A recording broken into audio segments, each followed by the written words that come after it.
they came back to Robert Brown and they filmed a sequence in which they were going to do the research which I've lectured on at this meeting and at many other countries around the world, of looking through the microscope and seeing what Brown saw. And this is what the BBC had the cheek to make of our revered hero, Robert Brown.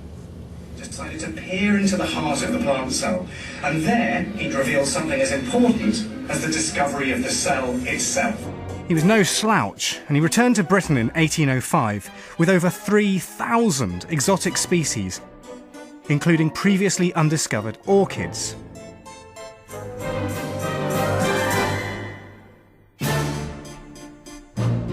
He studied the collection for many years.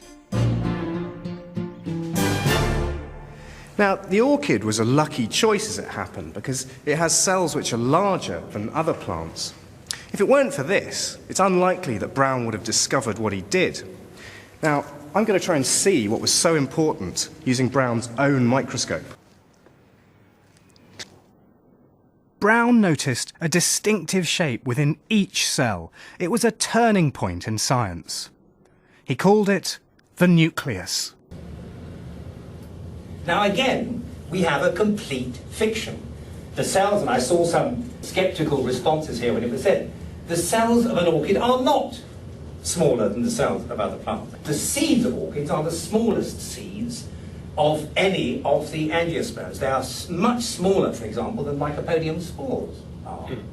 And the cells of many orchids are extremely tiny. However, be that as it may, they are now going to recreate the experiment that I carried out in the 1980s and widely published, and you shall now see what the BBC's 6-figure budget got them. I was astonished. I thought, well, it's so easy to do. At least I didn't find it very difficult. But this is what they managed to achieve. Here comes their technical wizardry, their top cameraman, their leading microscopical expert, and this, ladies and gentlemen, is what goes on the television programme as an example of what Robert Brown could see through his microscope. Yeah, Brian, I got a better image of that from last year. Do you know, I believe you did. Yes, Now, I mean, here is a still frame. It's better on the small screen. But here is a still frame of what they saw.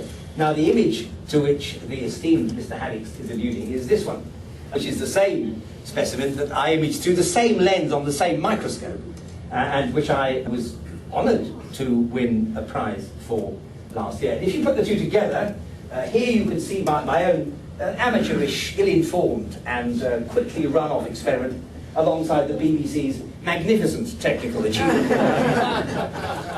And the point is, of course, that people are left with the belief. I mean, the viewing dozens, for it did go out on a minority channel, were left with the belief that these early microscopes couldn't see stuff. When it was reviewed by Adrian Gill, A.A. Gill, in the Sunday Times in London, the premier reviewer of television programmes, he said, rather naughtily, so we're offered this young, cheeky, chappy science bloke in a red shirt and a cheap suit with his enthusiasm phaser on stun. And then he says, it couldn't escape from the central problem that the story of the cell is also the story of microscopes, and wait for it, and that looking down microscopes is not great telling. He goes on, the story of cells actually is interesting, it's simply not very exciting.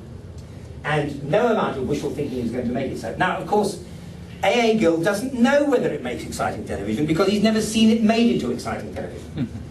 And nor have the television producers. The television producers don't know what they want. They only want